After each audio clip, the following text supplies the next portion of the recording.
Welcome to civil core IAS. कल की video में हमने 1 से लेकर 15 तक का क्वेश्चन डिस्कस किया था। 2023 के पेपर डिस्कस कर रहे हैं।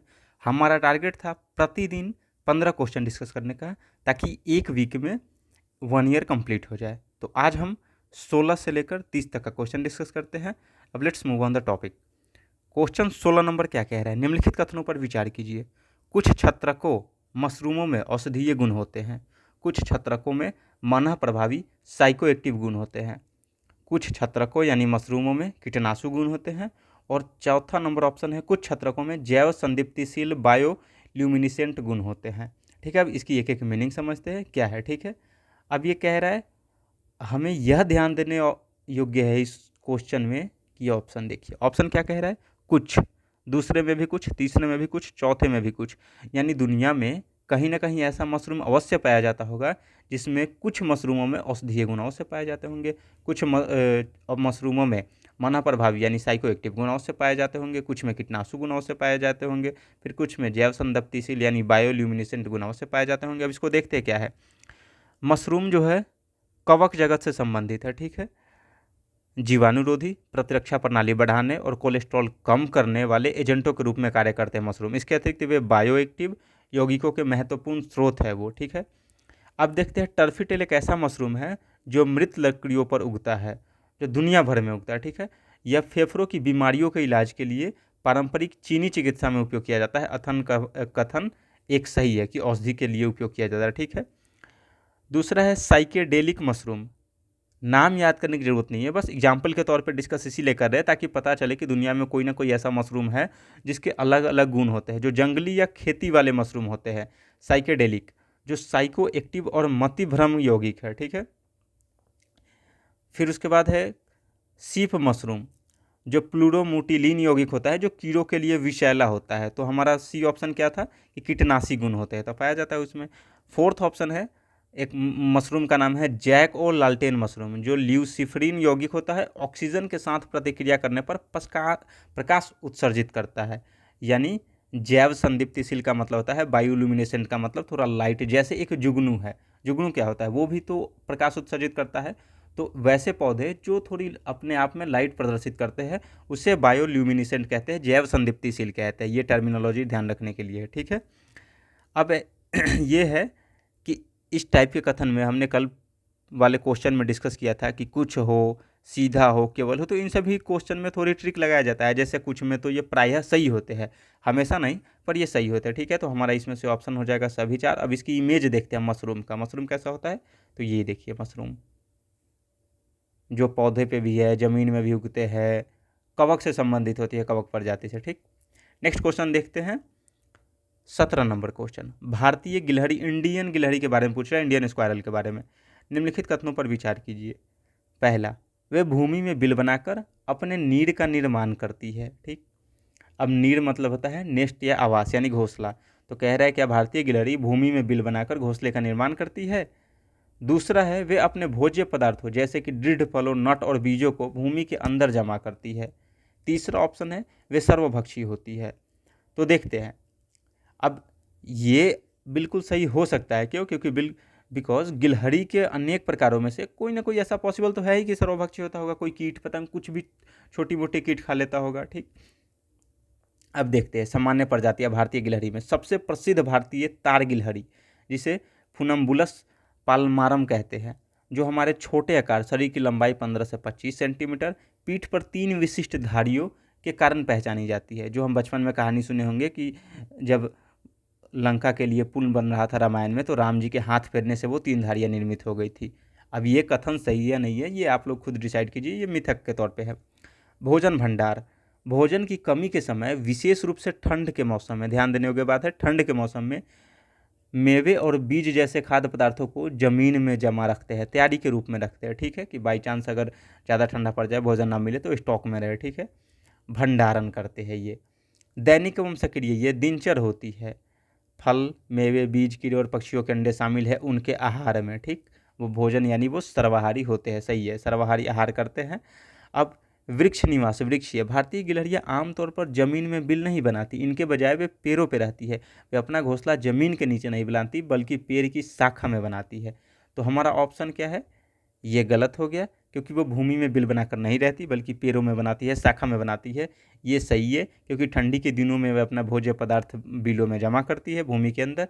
तीसरा भी सही है, क्योंकि बहुत सारे गिलहरियों में से कोई ना कोई तो मांस मछली कीट खाता ही होगा, तो वो सर्वभक्षी होते हैं। अब इसकी इमेज देखते हैं हम ज़्यादा इस गिलहरी को जानते हैं क्योंकि ये हमारी नज़रों के सामने रहता है। ये इंडियन टाइप की गिलहरी है, पर इसमें बहुत सारे गिलहरी के प्रकार होते हैं। ये भी ये गिलहरी है, ये भी है, ये भी गिलहरी का ही प्रकार है, ये भी स्क्वायरल है, ये भी है। देखिए आप, इतने स्क्वायरल के प्रकार है। ठीक है, अब हम नेक्स्ट क्वेश्चन पे मूव करते हैं।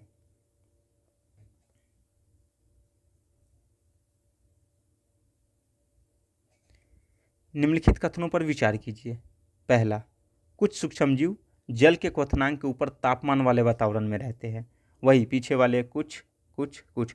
अब कह रहा है कुछ सूक्ष्मजीव जल के क्वथनांक, यानी जल की क्वथनांक कितनी होती है, 100 डिग्री सेल्सियस पर यदि जल उबलने लगता है तो उसे जल के क्वथनांक कहा जाता है। तो जल के क्वथनांक से ऊपर के तापमान यानी 100 डिग्री सेल्सियस से तापमान के ऊपर वाले वातावरण में भी पनप सकते हैं। कुछ सूक्ष्मजीव ऐसे होंगे दुनिया में। दूसरा कह रहा है कुछ सूक्ष्मजीव जल के हिमांक से नीचे, यानी जल कितने डिग्री पर जम जाता है, 0 डिग्री, तो 0 डिग्री के नीचे तापमान वाले वातावरण में भी पनप सकते हैं। यानी कह रहा है कुछ ऐसे सूक्ष्मजीव है जो 100 डिग्री के ऊपर भी जीवित रह सकते हैं, कुछ ऐसे भी है जो 0 डिग्री के नीचे भी अपने आप में जीवित रह सकते हैं।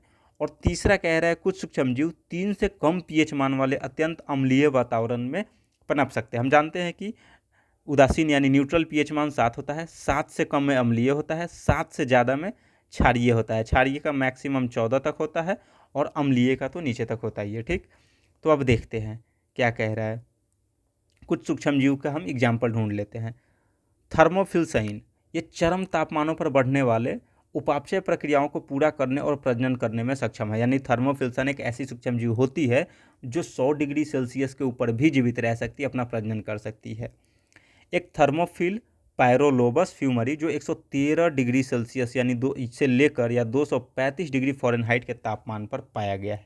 ये सूक्ष्मजीव है, नाम याद रखने की ज़रूरत नहीं है, बस एग्जाम्पल के तौर पे हम समझ रहे हैं कि कुछ ऐसे सूक्ष्मजीव भी होते हैं जो 100 डिग्री सेल्सियस के ऊपर भी जीवित रह सकते हैं, अपना प्रजनन कर सकते हैं। ठीक है, दूसरा है जीवाणु साइकोबैक्टर क्रायोहेलोलेंटिस। क्रायो का मतलब ही होता है अत्यंत निम्न तापमान, तो -15 डिग्री सेल्सियस यानी 5 डिग्री फ़ारेनहाइट के तापमान पर वह बढ़ सकता है, रह सकता है।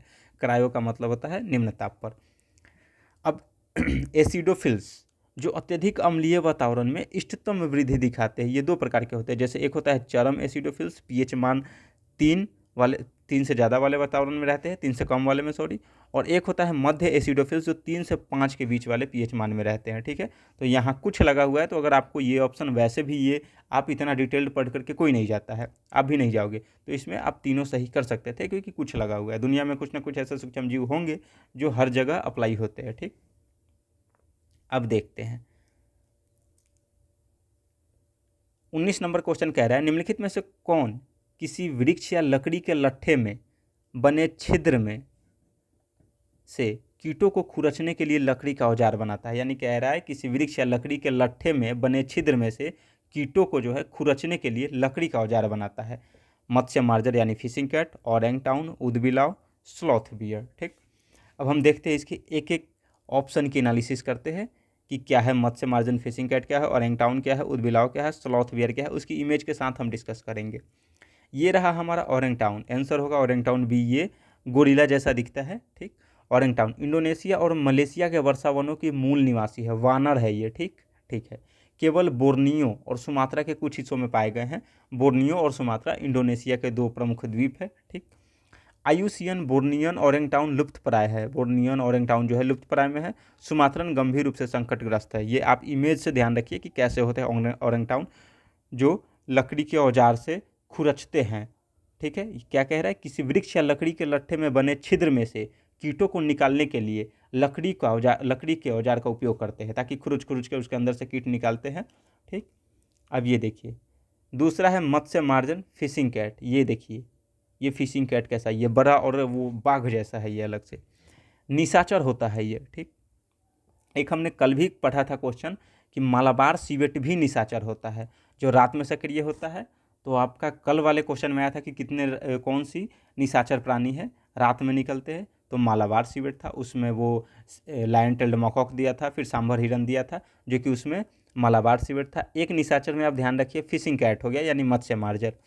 पश्चिम बंगाल और बांग्लादेश में सुंदरबन के अलावा ओडिशा के चिल्का लैगून में पाया जाता है, ठीक है, आद्र चिल्का लैगून के आर्द्रभूमि में, और आंध्र प्रदेश के कोरिंगा और कृष्णा मैंग्रोव में रहती है, यानी यह जो है मैंग्रोव और लैगून में ही पाए जाते हैं। कौन? मत्स्य मार्जर, फिशिंग कैट। कैट और फिशिंग यानी मछली भी है और बिल्ली भी है, ठीक है। आयुसियन वल्नरेबल है, साइट्स के अपेंडिक्स 2 में ये शामिल है, ठीक। तीसरा ऑप्शन है हमारा उदबिलाव, ओटर।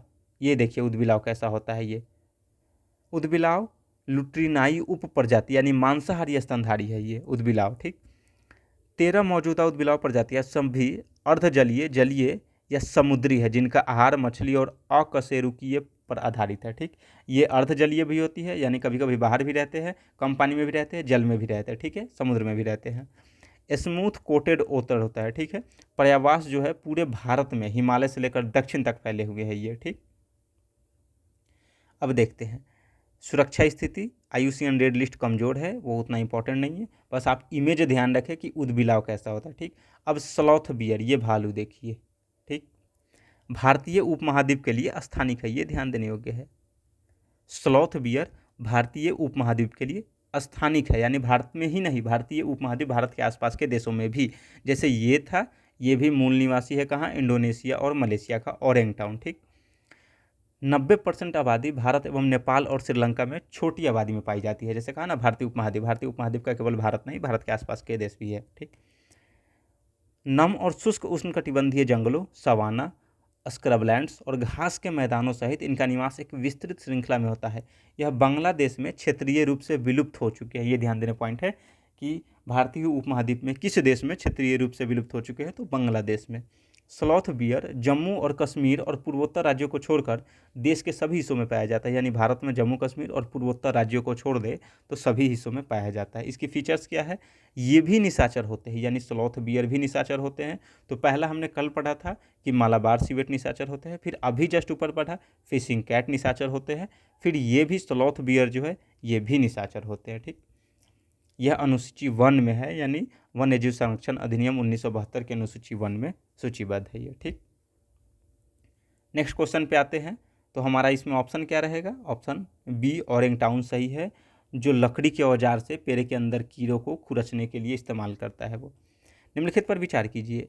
एरोसॉल, फोम एजेंट, अग्निमंदक, स्नेहक यानी ल्यूब्रिकेंट, उपयुक्त में से कितनों को बनाने में हाइड्रोफ्लोरोकार्बन प्रयुक्त होते हैं। अब हम सभी के बारे में भी डिटेल्स देखेंगे कि हाइड्रोफ्लोरोकार्बन क्या होता है, एरोसॉल क्या होता है, फोम एजेंट क्या होता है, अग्निमंदक क्या होता है, स्नेह यानी ल्यूब्रिकेंट क्या होता है, ठीक है।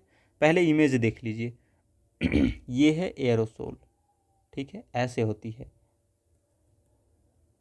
फोम एजेंट जो मान लेते हम सरफेस से साबुन के जो घोल या फेन बनते हैं उसे फोम एजेंट कह सकते हैं।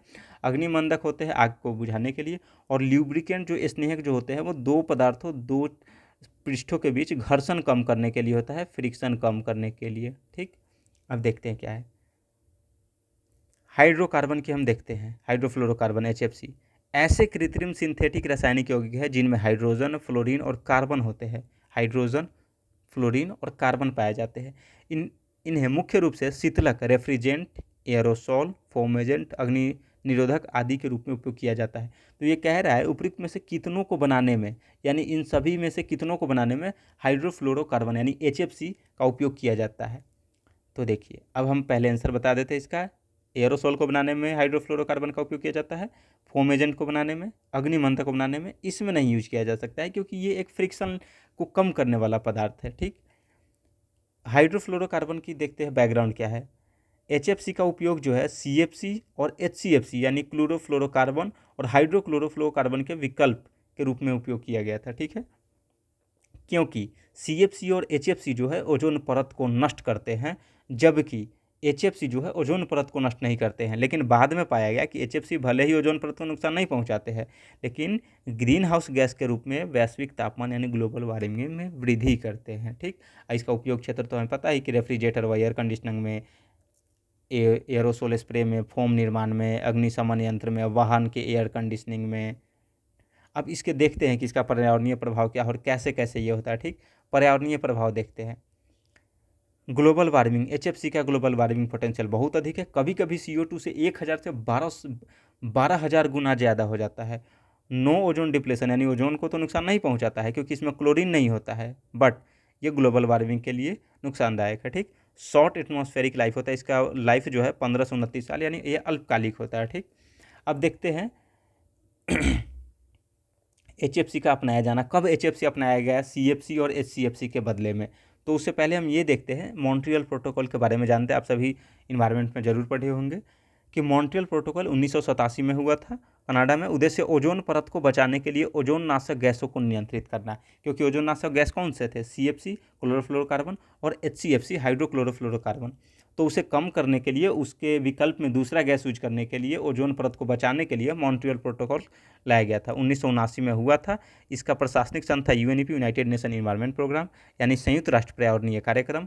मुख्य प्रावधान क्या था इसका? CFC और अन्य ओजोन डिप्लेटिंग सब्सटेंस जो है उसका उत्पादन और उपयोग को चरणबद्ध करना, यानी धीरे धीरे उसको बाहर निकालना, यूज से हटाना, उसको आउट करना। ठीक, बाद में HCFC को भी नियंत्रित सूची में लाया गया। CFC और ODS को लाया, फिर बाद में HCFC को लाया गया, परंतु उस समय HFC को नहीं शामिल किया गया था क्योंकि ये ODS नहीं है, ये ओजोन डिप्लेटिंग नहीं है ये। ठीक, उसके बाद 2016 में किगाली संशोधन आया जो मॉन्ट्रियल प्रोटोकॉल को ही संशोधन करता है, ये कोई अलग से नहीं है। ठीक, स्थान किगाली, रवांडा, साउथ अफ्रीका का एक देश है। कब स्वीकार किया गया? 15 अक्टूबर 2016 को स्वीकार किया गया। कब लागू हुआ? 1 जनवरी 2019 को लागू हुआ। क्या मॉन्ट्रियल प्रोटोकॉल अमेंडमेंट अलग ट्रीटी है? तो मतलब ये मॉन्ट्रियल प्रोटोकॉल का ही अमेंडमेंट है, अलग से कोई ट्रीटी नहीं है। और ये 8वां संशोधन है मॉन्ट्रियल प्रोटोकॉल में। पहला, दूसरा, तीसरा होते गया, पर ये 8वां संशोधन है। ठीक, इसमें दिया नहीं हुआ है, पर आप याद रखिए। मुख्य उद्देश्य अब मॉन्ट्रियल प्रोटोकॉल के तहत HFC को भी नियंत्रित करना है, हाइड्रोफ्लोरोकार्बन को, क्योंकि CFC और HCFC को तो मॉन्ट्रियल प्रोटोकॉल के तहत फेज आउट कर दिया गया।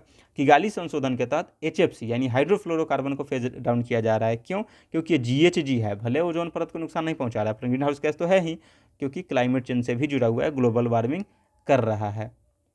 अब देखते हैं HFC अपनाने का रीज़न क्या है। 1990 के दशक में जब CFC और HCFC को हटाया जाने लगा, फेज आउट किया जाने लगा, तो इसे अपनाया जाने लगा। क्यों अपनाया गया? क्योंकि CFC और HCFC पर प्रतिबंध लगाने के बाद उद्योगों को वैकल्पिक गैस चाहिए थी। ऑब्वियसली बात, एयर कंडीशनिंग के लिए यूज होता है। कौन सी गैस चुनी गई? तो HFC, हाइड्रोफ्लोरोकार्बन। इसमें क्लोरीन नहीं होता, इसलिए ओजोन परत को यह नुकसान नहीं पहुंचाता है। ध्यान रखिए, क्लोरीन नहीं होता है। कब से उपयोग बढ़ा? 1990 के बाद से refrigerator, air conditioner, aerosol, foam आदि में इसका उपयोग बढ़ा। नतीजा क्या हुआ? ओजोन परत को तो बचा लिया गया, लेकिन एक नई समस्या खड़ी कर दी। वो क्या थी? Green house gas. इनका ग्लोबल वार्मिंग पोटेंशियल CO2 से हजारों गुना अधिक है। इसे भी HFC फेज डाउन के लिए समय रेखा भी निर्धारित किया गया है, किगाली समझौता में ही निर्धारित किया गया था। अब किगाली समझौता में क्या निर्धारित किया गया था वो देखिए। विकसित देश जो है वो 2019 HFC कटौती शुरू करेंगे 19 से, और लक्ष्य है उनका 2036 तक 85% कटौती करने का। विकासशील देश यानी ग्रुप 1, ये डेवलप्ड नेशन था, ये ग्रुप 1 चीन, अफ्रीका और इस टाइप के देश है, जो 2024 तक, साउथ अफ्रीका की बात हो रही है, या फिर जैसे जो विकासशील में है, 2045 तक 80% कटौती करेंगे, 2024 में स्टार्ट करेंगे। भारत, ईरान और पाकिस्तान जैसे देश ग्रुप 2 में जो है वो 2028 से स्टार्ट करेंगे और 2047 तक 85% कटौती करेंगे। 2047 तक भारत इसका लक्ष्य है। भारत ने किगाली अमेंडमेंट 2021 में अनुमोदित किया था, यानी भारत जो है किगाली अमेंडमेंट जो है 2021 में स्टार्ट किया था। ठीक, तो ये रहा हमारा हाइड्रोफ्लोरोकार्बन के बारे में। अब हम जानते हैं इन सभी एरोसोल, फोम एजेंट, अग्निमंधक और स्नेह के बारे में थोड़ी डिटेल्स जान लेते हैं। ठीक, ये रहा हमारा एरोसोल। परिभाषा, एरोसोल का अर्थ है ठोस या द्रव कणों का सूक्ष्म मिश्रण। जैसे ये देखिए, ये एरोसोल है। उदाहरण धुआं, धुंध, धूल, spray deodorant, hair spray, insect repellent, जैसे हम जो परफ्यूम मारते हैं या जो बॉडी स्प्रे डिओड्रेंट मारते हैं, वो भी क्या है? वो भी तो एरोसोल ही है। संरचना, एरोसोल प्रणाली में 3 घटक होते हैं। प्रोपेलेंट, प्रेरक गैस, स्प्रे करने के लिए दाब बनाता है। पहले CFC प्रयोग होते थे, अब हाइड्रोकार्बन CO2 यानी कंप्रेस्ड एयर उपयोग में आते हैं। पहले CFC था, लेकिन जब CFC मॉन्ट्रियल प्रोटोकॉल के तहत फेज आउट हुआ तो हाइड्रोफ्लोरोकार्बन यानी HFC या हाइड्रोकार्बन प्रयोग होने लगा। ठीक है। एक्टिव इंग्रेडिएंट यानी सक्रिय घटक है, जैसे कीटनाशक, दवा, पेंट आदि होता है। कंटेनर जो सबको रखता है, एक साथ रखता है सबको। ठीक है। पर्यावरणीय प्रभाव क्या है? पहले प्रयोग किए जाने वाले CFC और HCFC ने ओजोन परत को क्षति पहुंचाई। 1987 का मॉन्ट्रियल प्रोटोकॉल इन पर प्रतिबंध लगाया। Ozone friendly aerosol, hydrofluorocarbon, hydrofluoro alkane यानी HFA पर आधारित उपयोग किए जाते हैं। ठीक, अब आते हैं फोम एजेंट। फोमिंग एजेंट्स ऐसे रासायनिक पदार्थ होते हैं जो किसी तरल लिक्विड में फोम उत्पन्न करते हैं, जो लिक्विड में फोम उत्पन्न करते हैं, यानी हवा के बुलबुले को स्थिर रखते हैं। मुख्य उपयोग क्या है? साबुन और डिटर्जेंट में झाग बनाने के लिए, अग्निशमन, आग पर फोम फैलाकर ऑक्सीजन आपूर्ति रोकने के लिए। ये अग्निशमन में भी, ये फायर फाइटिंग में भी यूज होता है। कौन? Foam agent. ये ध्यान देने योग्य है। खनन और सीमेंट में हल्के फोम ब्लॉक बनाने हेतु खनन और सीमेंट में उपयोग किया जाता है। रासायनिक संरचना इसका क्या है? सामान्यतः सर्फेक्टेंट्स जैसे पदार्थों के प्रयोग होते हैं। ये पानी और तेल दोनों से संपर्क बना सकते हैं। ठीक है, हाइड्रोफिलिक और हाइड्रोफोबिक नेचर में होता है ये। ठीक है, अब कुछ पर्यावरणीय प्रभाव क्या है? कुछ पुराने फोम एजेंट PFAS यानी पर एंड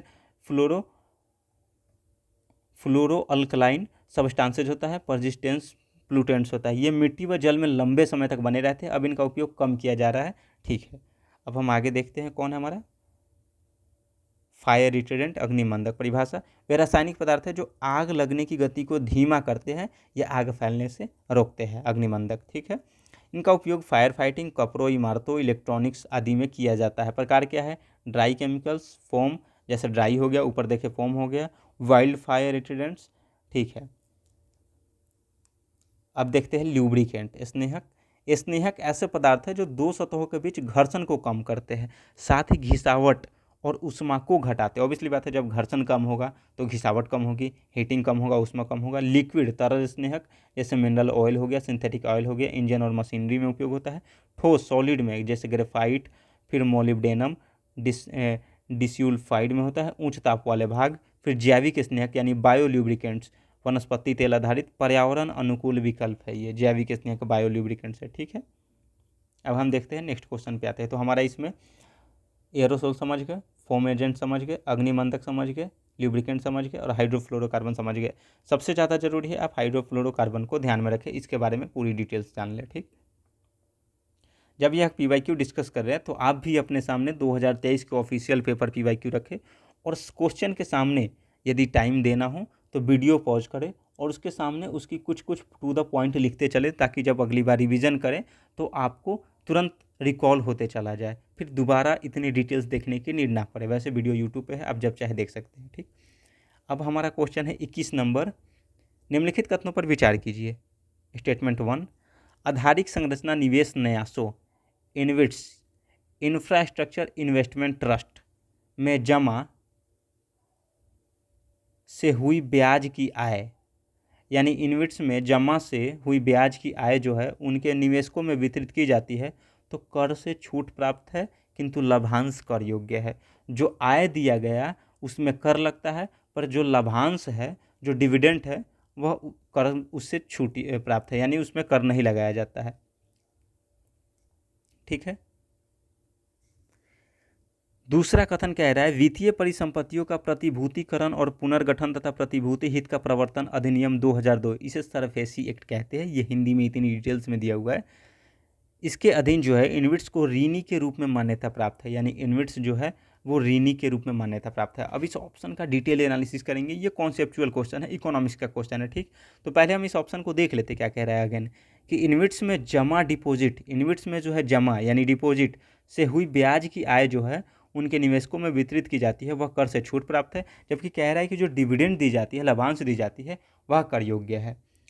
अब दूसरा कह रहा है कि सरफेसी के अधीन जो है इन्विट्स को ऋणी के रूप में मान्यता प्राप्त है। ठीक, हम देखते हैं इसके बारे में एक एक डिटेल से देखते हैं। इन्विट्स और रिट्स ये दोनों एक ही टर्मिनोलॉजी से रिलेटेड है, एक ही कॉन्सेप्ट से रिलेटेड है, इसीलिए एक साथ ये हम दोनों को डिस्कस कर लेंगे। दोनों ही कॉलेक्टिव इन्वेस्टमेंट व्हीकल्स है। ठीक है, इन्वेस्ट करने का एक माध्यम है। जैसे म्यूचुअल फंड होता है, उसी तरीके का एक इन्विट्स है। देखेंगे कैसे, यानी निवेशक संरचना है जो छोटे निवेशकों से धन इकट्ठा करके बड़े इंफ्रास्ट्रक्चर या रियल प्रोजेक्ट में निवेश करते हैं। कैसे? अब जैसे मान लीजिए ये निवेशक है, ये आप है। ठीक, अब यहाँ ये इन्विट्स है, ये संस्था है, ये आपसे इसने पैसा लिया और इसने यहाँ निवेश किया दीर्घकालिक, इसे रिटर्न मिला, तो फिर आपको ये आय देगा, रिटर्न देगा, जो कर योग्य होता है। तो ये कह रहा है कर से छूट प्राप्त होता है, जो इससे आय आपको देगा वो कर से छूट प्राप्त नहीं होता है, वो कर योग्य होता है। तो ये ऑप्शन गलत हो जाएगा। फिर अभी और डिटेल्स में देखते हैं। ठीक, इन्विट्स इंफ्रास्ट्रक्चर इन्वेस्टमेंट ट्रस्ट, जैसे ये बड़े बड़े दीर्घकालिक परियोजनाओं में निवेश करते हैं। आपसे लिए, ये संस्था है, ये आपसे लिए, फिर इसमें इन्होंने निवेश किया, फिर इससे रिटर्न मिला, तो ये आपको देंगे। ठीक, रिट्स क्या है? ये रियल एस्टेट इन्वेस्टमेंट ट्रस्ट, ये भवन, ऑफिस, मॉल, कमर्शियल संपत्ति, यानी ये रियल एस्टेट में निवेश करते हैं और ये इंफ्रास्ट्रक्चर में निवेश करते हैं। इसका ये कीवर्ड ये ध्यान रखें, रियल एस्टेट और इंफ्रास्ट्रक्चर, दोनों में अंतर बस यही है। ठीक, आगे देखते हैं। इसका नियामक कौन होता है? रेगुलेटर, सेबी होता है। ऑब्वियसली बात है, जब निवेश से संबंधित होगा तो वो सेबी होगा, security and exchange board of India. InvITs के लिए सेबी जो है रेगुलेशन अधिनियम 2014 लागू है, यानी 2014 अधिनियम के तहत जो है इनविट्स का वो नियमन होता है, नियंत्रण होता है। महत्व क्या है इनविट्स का? इंफ्रास्ट्रक्चर क्षेत्र को दीर्घकालिक पूंजी उपलब्ध कराता है, बैंकों और सरकार पर निर्भरता कम करता है। ठीक, निवेशकों को स्थिर आय प्रदान करता है, स्टेबल इनकम प्रदान करता है, क्योंकि दीर्घकालिक पूंजी में अगर वो निवेश कर रहा है तो उसे जो रिटर्न होगा उससे स्थिर आय प्राप्त होगी। पब्लिक एसेट मोनेटाइजेशन का प्रमुख साधन है, जैसे NHAI बहुत सारे कंपनी के जरिए सड़कों और बिजली लाइनों का मुद्रीकरण करता है। ठीक, अब रिट्स के बारे में जानते हैं। रिट एक ट्रस्ट स्ट्रक्चर है। ठीक है, कमर्शियल रियल एस्टेट जैसे ऑफिस स्पेस, मॉल जो हमने बात कर चुके हैं, इसकी संरचना क्या है? स्पॉन्सर या प्रोमोटर रियल एस्टेट डेवलपर होते हैं। निवेशकों का धन एकत्र करता है, प्रॉपर्टी का संचालन व रखरखाव मैनेजर करता है, ट्रस्टी निवेशकों के हितों की रक्षा, यानी वो भी लिया, आपसे पैसे लिया, ये संस्था है, ये आपसे पैसे लिया और इसने रियल एस्टेट में इन्वेस्ट किया, फिर उससे रिटर्न आया, फिर वो आपको दिया, ये प्रोसेस है। ठीक, निवेश पोर्टफोलियो यानी 80% तक राशि completed and revenue generating projects में होनी चाहिए। रीट्स में ये एक खासियत बात है कि 80% तक की जो राशि है वो completed and revenue generating project में होनी चाहिए। किसी में भी ऐसा नहीं पता चला कि किसी में निवेश कर दिए और पैसा उससे आ ही नहीं रहा है, तो फिर तो निवेशक का पैसा डूब जाएगा। शेष 20% नई परियोजनाओं, बैंक या जमा अन्य सिक्योरिटीज़ में रखी जा सकती है, यानी कह रहा है 80% जो है वो पुराने में हो ताकि उसे पैसा आना स्टार्ट हो जाए। 20% है वो आप नए में बना सकते हैं, नए में इन्वेस्ट कर सकते हैं। ठीक, नियामक इसका भी सेबी होता है, वही real estate investment trust regulation 2014 और इसका इंफ्रास्ट्रक्चर इन्वेस्टमेंट ट्रस्ट रेगुलेशन 2014। ठीक, महत्व क्या है? आम निवेशकों को रियल एस्टेट से लाभ प्राप्त करने का अवसर देता है, सही बात है। संपत्ति क्षेत्र में पारदर्शिता, ट्रांसपेरेंसी और निवेश प्रवाह बढ़ाता है। भारतीय रियल एस्टेट सेक्टर को इंस्टीट्यूशनल इन्वेस्टमेंट प्राप्त होता है। ठीक, अन्य प्रकार में अब देखते हैं क्या है, जैसे देखिए इंटरेस्ट, ब्याज इनविट्स में होता है, रीट्स में भी होता है, हमेशा कर योग्य होता है। जो ब्याज जो प्राप्त जो होता है आय, जो ब्याज जो प्राप्त होता है, जैसे ये निवेश ब्याज दिया, इससे जो आय प्राप्त होगा वो हमेशा कर योग्य होगा। डिविडेंड लाभांश होता है कभी टैक्सेबल तो कभी टैक्स फ्री, SBB पर निर्भर करता है। बात करेंगे कि डिविडेंड कभी टैक्सेबल या कभी फ्री क्यों होता है, ठीक है, उस पर भी डिस्कस करेंगे। रेंट इनविट्स में नहीं होता है क्योंकि वो रियल एस्टेट तो है नहीं, पर रीट्स में होता है। ठीक, हमेशा होता है, जैसे हमने पढ़े ना वो ब्याज, लाभांश, किराया, पूंजी, तो कैपिटल हो गया ये, इसमें भी होता है, इसमें भी होता है। टैक्स फ्री हो सकता है पर कैपिटल गेंस में जुड़ सकता है। अब कैसे है इसको अभी देखते हैं। ठीक, इनविट्स ट्रस्ट यानी सरकार या कंपनियों के ऐसे फंड होते हैं जो सर को ये सब समझ के हम, ठीक है, ब्याज, लाभांश, किराया, पूंजी वापसी अलग अलग प्रकार की हो सकती है। अब हम समझते हैं कि ब्याज की आय से क्या तात्पर्य है। जब इनविट किसी परियोजना को लोन देता है, ठीक है, किसी परियोजना को लोन दिया तो अपने पैसे पर ब्याज कमाता है। ठीक, अब जैसे मान ली इस निवेशक ने यहाँ लोन दिया ये, तो उस पैसे पे जो ब्याज मिलेगा, आय मिलेगा, ब्याज की कमाई अपने निवेशकों में वह अपने ब्याज की कमाई निवेशकों में बांटता है, ये बांटा, तो यह निवेशक के हाथ में कर योग्य होता है। अब जैसे आपने इसे ब्याज दिया, इन्होंने आपको जो आय दिया, कर वो पैसे दिया, वो कर योग्य होगा। ठीक, यानी ये देगा कर, क्योंकि इसने आपको पैसे दिया तो आप कर दोगे। ठीक, यानी इस पर टैक्स लगता है, यह कर मुक्त नहीं है। तो हमारा पहला ऑप्शन यही कह रहा था कि ब्याज की आय जो उनके निवेशकों में वितरित की जाती है, क्या वह कर से छूट प्राप्त है? नहीं, वह कर योग्य है, कर से छूट प्राप्त नहीं है। तो कथन का यह हिस्सा ब्याज की आय कर से मुक्त प्राप्त है, गलत है। ठीक, अब समझे कि लाभांश की आय क्या होती है। तो इनविट को जो डिविडेंड लाभांश उनकी सहायक कंपनी से मिलता है वह निवेशकों में बांटता है। ठीक है, अब देखो अगर वह सहायक कंपनी SPV ने कुछ खास टैक्स छूट स्कीम ली है तो यह डिविडेंड निवेशक के लिए टैक्सेबल होता है। यानी ये जो लाभांश, यानी अगर मान लेते हैं किसी कंपनी में आपका स्वामित्व है, ठीक, तो वो अगर आपको लाभांश दे रहा है, तो अगर यदि यदि उस कंपनी ने टैक्स पे नहीं किया है उस पर, तो यदि लाभांश पे भी आपको टैक्स पे करना पड़ेगा। पर यदि यह कंपनी, कोई company dividend pay already tax पे कर चुका है तो आपको नहीं पे करना पड़ेगा। अगर उसने वह स्कीम नहीं ली है तो डिविडेंड निवेशक के लिए टैक्स फ्री हो सकता है, मतलब डिविडेंड कभी टैक्स फ्री कभी टैक्सेबल हो सकता है। ठीक, देख लेते हैं एक सेकेंड। अब देखते हैं पहला ऑप्शन ये हो गया हमारा। दूसरा ऑप्शन देखते हैं, सरफेसी के अंतर्गत ऋणी के रूप में मान्यता प्राप्त है या नहीं। ठीक है, अब ऋणी क्या होता है वो देखते हैं। ठीक है, अब सरफेसी एक्ट समझते हैं। यह कानून बैंकों और वित्तीय संस्थाओं को अधिकार देता है कि कोई ऋणी बोरोवर अपना कर्ज नहीं चुकाता। जैसे आप किसी बैंक से लोन लिए, कर्ज लिए, तो आप बोरोवर है, दैट मीन्स यू आर ऋणी। ठीक, तो बैंक बिना अदालत जाए उसकी संपत्ति जब्त कर सके। सरफेसी एक्ट यही प्रोविज़न करता है कि यदि आप किसी बैंक से, किसी कंपनी से लोन लेते हैं और आप यदि उसका चुकता पे नहीं करते हैं, तो बैंक बिना वो कोर्ट जाए आपकी संपत्ति को जब्त करके वसूल सकता है। सरफेसी यही प्रोविज़न करता है। इसकी फुल फॉर्म जानते हैं, securitisation and reconstruction of financial asset and enforcement of security interest act 2002, SARFAESI act 2002 में लाया गया था। पर्पस क्या है इसका? बैंक और एनबीएफसी अपने नॉन परफॉर्मिंग एसेट एनपीए, यानी आपने जो ऋण लिया वो नहीं चुका रहे तो वो एनपीए हो ही जाएगा, कि वसूली जल्द कर सके। अगर किसी ने लोन लिया और डिफ़ॉल्ट किया तो बैंक संपत्ति जब्त कर उसे बेच सकता है। इसीलिए सरफेसी एक्ट लाया गया था। इसके लिए बैंक को अदालत जाने का नीड नहीं है। रेगुलेटरी या सेबी अमेंडमेंट 2024 में जो है ये हाल फिलहाल में लागू हुआ है। क्या? जो अब जो है रेगुलेशन में कुछ बदलाव किए। इसमें कहा गया कि स्पॉन्सर या इंफ्रा कंपनी जो इन्वेट्स बनाते हैं उन्हें सरफेसी एक्ट के अंतर्गत बोरोवर के रूप में मान्यता दी जाती है। कि मान लेते हैं कि आपने एक कंपनी बनाया जिसका काम है कि छोटे छोटे या संस्थागत या सरकार से पैसा लेकर और वो बड़े बड़े इंफ्रास्ट्रक्चर में निवेश करेगा, जो इन्वेस्ट होता है। जैसे ये आप कंपनी हो, आप हो, ये आपकी कंपनी है, ये निवेश वो है, इन्वेस्ट है। ठीक, और ये इंफ्रास्ट्रक्चर है बड़े बड़े। इसने आपसे पैसे लिए और इसमें निवेश किए। अब ये कह रहा है कि ये अब बैंक से भी पैसे लेकर के इसमें निवेश कर सकता है और इसे जो रिटर्न मिलेगा वो बैंक को भी दे देगा। तो बैंक ऋणी इसीलिए घोषित किया है कि यदि बैंक से पैसे लेता है और इंफ्रास्ट्रक्चर में निवेश कर दिया और इससे पता चला कि प्रतिफल नहीं मिला या मिला और इसने क्या किया, बैंक को नहीं जमा किया, तो इन्वेट्स भी ऋणी कहलाएगा, यानी बोरोवर कहलाएगा। तो बैंक उस पर वो अपनी पेमेंट प्राप्त करने के लिए उसकी संपत्ति या उसके पास जो भी है वो जब्त करके उसे सेल कर सकता है। यह व्याख्या इसलिए लाई गई है कि बैंक ऋणदाता लेंडर्स को अधिक अधिकार मिले अगर इन्वेट के पास सिक्योर्ड डेब्ट हो और उस पर डिफ़ॉल्ट हो जाए तो। ठीक, अब देखते हैं ऋणी के रूप में मान्यता प्राप्त का क्या अर्थ होता है। जब किसी संस्था या व्यक्ति को कानून में ऋणी के रूप में मान्यता दी जाती है तो इसका सीधा मतलब है कि संस्था ने किसी बैंक या वित्तीय संस्था से ऋण लिया है, लोन लिया है, और अब वह उस ऋण को लौटाने के लिए कानूनी रूप से उत्तरदायी है, यानी लीगली लायबल है। आपने ऋण लिया है तो आप लौटाओगे, ये तो लीगल है ही। मतलब आसान शब्दों में अगर कोई संस्था ऋण के रूप में मान्यता प्राप्त है तो उस पर बैंक अपनी कानूनी कार्रवाई कर सकता है। ठीक, यदि आप नहीं चुकाते हैं तो। सरफेसी एक्ट के संदर्भ में इसका मतलब क्या है? सरफेसी एक्ट 2002 बैंक को यह अधिकार देता है कि अगर कोई बोरोवर लोन नहीं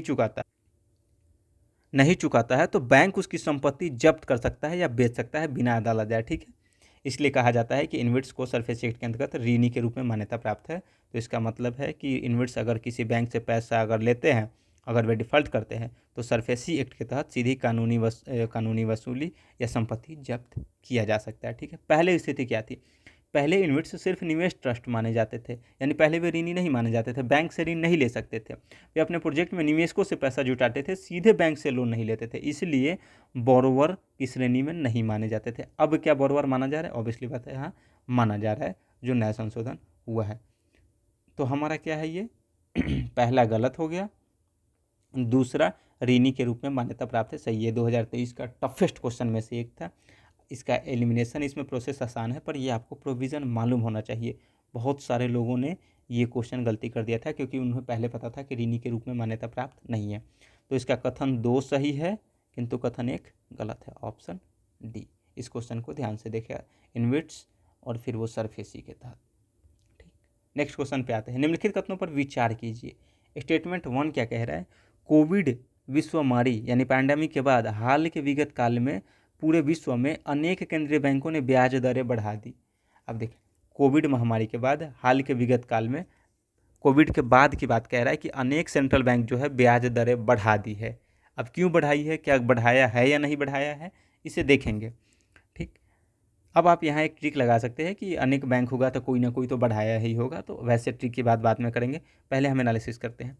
आमतौर पर केंद्रीय बैंक मानते हैं कि उनके पास बढ़ती हुई उपभोक्ता कीमतों का मौद्रिक नीति के उपायों से प्रतिकार करने की सामर्थ्य है। इसका मतलब है कि बढ़ती हुई उपभोक्ता कीमतों यानी महंगाई, इन्फ्लेशन बढ़ता है तो मौद्रिक नीति के उपायों से जो है उससे प्रतिकार किया जा सकता है, उसका उपाय किया जा सकता है, उसे रोका जा सकता है इन्फ्लेशन को। ठीक, तो अगर ये क्वेश्चन सही है तो क्या इसका व्याख्या करता है? तो अगर केंद्रीय बैंकों ने ब्याज दरों में वृद्धि की होगी तो ऑब्वियसली इसीलिए वृद्धि की होगी ताकि मनी सर्कुलेशन कम हो जाए, बैंक ब्याज वो लोन महंगा दे तो वो मार्केट में मनी कम हो, सर्कुलेशन उसका कम हो तो महंगाई कम हो जाए। ठीक, अब इसके बारे में देखते हैं। कथन एक और कथन दो दोनों सही है तथा कथन दो कथन एक की सही व्याख्या करते हैं। अब देखते हैं कैसे। स्टेटमेंट वन की व्याख्या करते हैं। कोविड के बाद जब अर्थव्यवस्थाएं खुली तो लोगों की मांग बहुत तेजी से बढ़ने लगी, परंतु सप्लाई उतनी तेजी से बहाल नहीं हो पाई। अब जैसे ही अर्थव्यवस्था खुला कोविड के बाद तो डिमांड तो बढ़ेगा, पर सप्लाई उतनी तेजी से कहाँ बढ़ेगा क्योंकि प्रोडक्शन रुका हुआ था, खासकर चीन, रूस, यूक्रेन युद्ध और आपूर्ति श्रृंखला में व्यवधान के कारण। इससे महंगाई बढ़ गई, इन्फ्लेशन तो बढ़ गया क्योंकि डिमांड हो रहा है पर सप्लाई हो ही नहीं पा रहा है, डिमांड ज़्यादा है सप्लाई कम है, जिससे पोस्ट पैंडेमिक इन्फ्लेशन स्ट्रगल कहा गया। इसका नाम दिया गया कि पोस्ट पैंडेमिक इन्फ्लेशन सर्ज है ये। ठीक, सॉरी ये मिस्टेक लाइन से हो गया था। उदाहरण, अमेरिका फेडरल रिजर्व जो है ब्याज दरें कई बार बढ़ाई, लगभग 0% से 5% तक इसने बढ़ा दिया, ताकि जैसे ही ये बैंक में ब्याज दर बढ़ाया तो जो आम जनता है या निवेशक है उसको लोन महंगा मिलने लगेगा। ठीक, लोन महंगा हो जाएगा, लोन महंगा हो जाएगा तो वो कम लोन लेगा। भारत ने रेपो दर को मई 2022 से 23 के बीच 4% से 6.5% तक बढ़ाया। ठीक, यूरो, ब्रिटेन, ऑस्ट्रेलिया, कनाडा आदि ने भी बताया, अतः कथन एक सही है, ऑब्वियसली बात है। अब दूसरा ये कह रहा है कि आमतौर पर केंद्रीय बैंक मानते हैं कि उनके पास बढ़ती हुई उपभोक्ता कीमतों का मौद्रिक नीति के उपायों से प्रतिकार करने की सामर्थ्य है। मौद्रिक नीति के उपाय से जब महंगाई बढ़ती है तो केंद्रीय बैंक उसे नियंत्रित करने के लिए मौद्रिक नीति का प्रयोग करते हैं। ऑब्वियसली ब्याज दरें, इंटरेस्ट रेट बढ़ाते हैं, जैसे महंगाई बढ़ा तो बैंक क्या करेगा, ब्याज दर बढ़ाएगा। कैसे? अब अगर आप पहले जैसे लोन लेने जाते हो बैंक से तो पहले लोन लेते थे तो आपको 3% पर ब्याज पर देता था, यानी आपने 10,000 रुपये लिया, 100 रुपये लिया तो आपको 3 रुपये देने पड़ेंगे। अब आप वही 100 रुपये लेने जाओगे तो 5% ब्याज के दर से आपको 5 रुपये देगा वो। ठीक, 5 रुपये आपको पे करने पड़ेंगे। तो ऋण महंगे हो जाएंगे, उपभोक्ता खर्च कम हो जाएगा। जैसे ही ऋण महंगा हो गया तो लोग लोन कम लेंगे क्योंकि ब्याज ज़्यादा हो जाएगा, तो खर्च कम हो जाएगा उपभोक्ता और कुल मांग घट जाएंगे। इस प्रकार मुद्रास्फीति के नीचे लाया जा सकता है वो ब्याज दर, इंटरेस्ट रेट बढ़ा करके। सैद्धांतिक आधार क्या है? यह विचार केंसियन और वो मोनेटरिस्ट दोनों दृष्टिकोण से में स्वीकार्य है। मनी सप्लाई को नियंत्रित कर प्राइज राइज को नियंत्रित किया जाता है। ठीक, निष्कर्ष यानी कथन दो सही है, कथन एक भी सही है, कथन दो कथन एक की व्याख्या करता है। क्योंकि जब महंगाई बढ़ी पोस्ट कोविड इन्फ्लेशन, तब केंद्रीय बैंकों ने ब्याज दरें बढ़ाई क्योंकि वे मानते हैं कि मौद्रिक नीति महंगाई पर नियंत्रण पाया जा सकता है। ठीक, तो हमारा दोनों सही है, कथन वन और कथन टू, और दूसरा पहले की व्याख्या करता है। नेक्स्ट क्वेश्चन हमारा है कार्बन मार्केट। निम्नलिखित कथनों पर विचार कीजिए। स्टेटमेंट वन, ऐसी संभावना है कि कार्बन बाजार जलवायु परिवर्तन से निपटने का एक सबसे व्यापक साधन हो जाए। अब देखेंगे कि कार्बन बाजार क्या है, क्या जलवायु परिवर्तन से निपटने का एक सबसे व्यापक साधन हो सकता है। स्टेटमेंट टू कह रहा है कार्बन बाजार संसाधनों को प्राइवेट सेक्टर से राज्य को हस्तांतरित कर देते हैं। अब इसका मीनिंग क्या है कि प्राइवेट सेक्टर से राज्य को हस्तांतरित कर देते हैं। ठीक है, अब देखते हैं।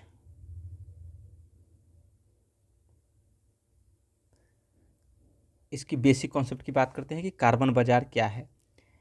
एक ऐसा आर्थिक तंत्र, इकोनॉमिक सिस्टम, जहां देश या कंपनियां या व्यक्ति ग्रीन हाउस गैस उत्सर्जन को घटाने या बढ़ाने के अधिकार का खरीद फरोख्त कर सकती है। कैसे बताते हैं। जो संगठन कम कार्बन उत्सर्जन करता है, जैसे एक लिमिट तय कर दिया गया, इसे कार्बन कैप एंड ट्रेड कहते हैं, यहाँ तक कार्बन आपको उत्सर्जन कहते हैं। अब कोई है कि यहाँ तक उत्सर्जन कर दिया, ज़्यादा कर दिया, और कोई यहाँ तक किया, तो ये जो ज़्यादा उत्सर्जन किया है और ये जो कम उत्सर्जन किया है इसे कुछ क्रेडिट मिलेंगे। ठीक, अब ये क्रेडिट ये इसे बेच सकता है क्योंकि इसने ज़्यादा उत्सर्जन किया, तो ये बाई करेगा इसे क्रेडिट ताकि दोनों की बैलेंस हो, क्योंकि इसने कम उत्सर्जन किया और इसने ज़्यादा उत्सर्जन किया तो इसने कंपनी या किसी अपने फैक्ट्री या मुनाफे के लिए ज़्यादा उत्सर्जन कर दिया, तो उसे पैसे दे करके वो कार्बन क्रेडिट खरीदेगा, तब जा करके ये बराबर भरपाई हो पाएगी, यहाँ तक आ पाएगा। तो यही कह रहा है कि कम कार्बन उत्सर्जन करता है जो संगठन, वो अपने बचे हुए उत्सर्जन अधिकार को दूसरे संगठन को बेच सकता है जो ज़्यादा उत्सर्जन कर रहा है। ठीक, अब समझ में आ गया होगा कि कार्बन कैसे कम, जो कम उत्सर्जन करता है वो बेच रहा है, जो ज़्यादा कर रहा है वो खरीद रहा है, कैप एंड ट्रेड। इसकी उत्पत्ति कैसे हुई? तो विचार की उत्पत्ति जो है क्योटो प्रोटोकॉल 1997 में हुई। इसका उद्देश्य था विकसित देशों द्वारा कार्बन उत्सर्जन घटाना और विकासशील देशों की मदद करना। इसीलिए क्योंकि अब जो मान लेते ये कम उत्सर्जन किया, इसके पास उतना इंफ्रास्ट्रक्चर नहीं है, ये उतना ज़्यादा डेवलप नहीं कर सकता है, तो ये विकासशील देश है, ये कम उत्सर्जन किया, ये विकसित देश है ज़्यादा किया, तो इसे पैसे देगा, ये इसे अपने क्रेडिट बेचेगा। ठीक, अब ये दो प्रकार के कार्बन बाजार होते हैं, एक अनुपालन बाजार कंप्लायंस मार्केट और दूसरा स्वैच्छिक बाजार वॉलेंटरी कंप्लायंस है ये। अब अनुपालन कंप्लायंस बाजार क्या है? यह सरकार या अंतर्राष्ट्रीय समझौतों द्वारा नियोजित होती है। इसमें कंपनियां कानूनी रूप से उत्सर्जन सीमा का पालन करती है, यानी कंप्लायंस मार्केट में सरकार या अंतर्राष्ट्रीय समझौते द्वारा, इसमें निजी नहीं होता है। ठीक, इसमें जो है कानूनी रूप से उत्सर्जन सीमा एमिशन कैप का पालन करना है कि भाई आपको इतना तक उत्सर्जन करना है तो इतना ही तक करोगे आप। इसमें यूरोपीय संघ का ETS, EU ETS, चीन का राष्ट्रीय कार्बन बाजार शामिल है। दूसरा है वॉलेंटरी मार्केट स्वैच्छिक।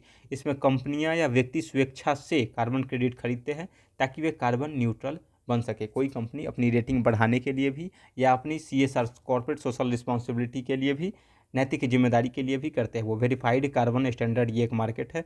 ग्लोबल स्टैंडर्ड प्रोजेक्ट्स ये अनुपालन का मार्केट है और ये स्वैच्छिक बाजार का मार्केट है। ठीक, अब इसकी की कॉन्सेप्ट देखते हैं क्या है। कार्बन क्रेडिट क्या है? एक कार्बन क्रेडिट बराबर 1 टन CO2, यानी अगर आपने 1 टन CO2 कम उत्सर्जन किया है तो आपको 1 कार्बन क्रेडिट मिल जाएगा, या उसके बराबर अन्य ग्रीन हाउस गैस को वातावरण में जाने से यदि आपने रोका है तो। ठीक, यदि कोई प्रोजेक्ट उत्सर्जन घटाता है तो उसे कार्बन क्रेडिट मिलता है। ठीक, कैप एंड ट्रेड सिस्टम इसे कहते हैं। सरकार कुल उत्सर्जन की सीमा कैप तय करती है कि भाई आपको यहीं तक, ये आपका कैप हो गया, यहाँ से ज़्यादा आपको नहीं उत्सर्जन करना है। कंपनियों को सीमित एमिशन परमिट दिए जाते हैं। ठीक, जो कंपनी उत्सर्जन घटा लेती है वो अपने अतिरिक्त परमिट बेच सकते हैं, यानी यहीं तक उत्सर्जन किया तो अब इसे किसी ने कम किया, सीमा कैप ये है, किसी ने कम किया तो इसे ट्रेड कर सकता है, तो इसीलिए कैप एंड ट्रेड कहा जा सकता है। ऑफसेट मैकेनिज्म क्या होता है? यदि कोई कंपनी अपने उत्सर्जन को पूरी तरह नहीं घटा सकती तो वह कहीं और कार्बन घटाने वाले प्रोजेक्ट में निवेश कर सकती है, जैसे पेड़ लगाना, नवीकरणीय ऊर्जा प्रोजेक्ट, इन सभी चीज़ों में वो निवेश कर सकती है, तो उसे कार्बन ऑफसेट मिलता है। यानी कार्बन ऑफसेट क्या होता है कि आपके पास मान लेते उत्सर्जन कम करने की वो अभी क्षमता नहीं है, तो उसके बदले में आप कहीं पेड़ लगाइए, किसी और के कंपनी में, किसी और कंपनी में निवेश कीजिए, ग्रीन प्रोजेक्ट में निवेश कीजिए, नवीकरणीय ऊर्जा में निवेश कीजिए, ताकि आप उसकी भरपाई कर सकें जो आप अपनी कंपनी से उत्सर्जन कर रहे हैं। ठीक, तो ऐसी संभावना है कि कार्बन बाजार जलवायु परिवर्तन से निपटने का एक सबसे व्यापक साधन हो सकता है। सही है, क्यों? क्योंकि कार्बन मार्केट एक ऐसा ग्लोबल टूल है जिससे उत्सर्जन घटाने में आर्थिक प्रोत्साहन मिलता है। ऑब्वियसली बात है, कार्बन बाजार क्या है कि यदि आप उत्सर्जन घटाओगे, कार्बन क्रेडिट वो आपको मिलेगा, तो आप उसे बेचोगे विकसित देश से, जो ज़्यादा उत्सर्जन किया है उसे आपको बैलेंस से पेमेंट मिलेंगे। ठीक, दूसरा कह रहा है कार्बन बाजार संसाधनों को प्राइवेट सेक्टर से राज्य हस्तांतरित कर देते हैं। अब देखिए, ये सही है, पहला हो सकता है, दूसरा बट व्याख्या नहीं करता, दोनों का थन लगा। ऑब्वियसली बात है, क्योंकि कार्बन बाजार जलवायु परिवर्तन से निपटने का व्यापक साधन हो सकता है, पर ये कह रहा है कि प्राइवेट सेक्टर से राज्य को हस्तांतरित कर देते हैं कार्बन बाजार संसाधनों को, तो दोनों अलग अलग स्टेटमेंट है, बिकॉज कंपनी ही तो उत्सर्जन करती है। ठीक है, अब देखते हैं यहाँ, अब कथन 2 का विश्लेषण करते हैं। इसका अर्थ सीधा सीधा क्या है? संसाधन बराबर पैसा या वित्तीय या संसाधन या निवेश। हस्तांतरण यानी एक सेक्टर से दूसरे सेक्टर को जाना, प्राइवेट सेक्टर से राज्य को, निजी कंपनियों से सरकार या सार्वजनिक प्राधिकरण को, यानी कि कार्बन बाजार संसाधनों को प्राइवेट सेक्टर से राज्य को हस्तांतरित कर देते हैं। यानी अब कार्बन बाजार में कोई प्राइवेट सेक्टर है, उसने कोई कार्बन क्रेडिट्स लिए, जैसे अब उसने कार्बन क्रेडिट्स ग्रहण किया, कम उत्सर्जन किया, ग्रहण किया, तो वो क्या करेगा? सरकार को देगा और सरकार उसके बदले में पैसे दे देगी। ये हो गया।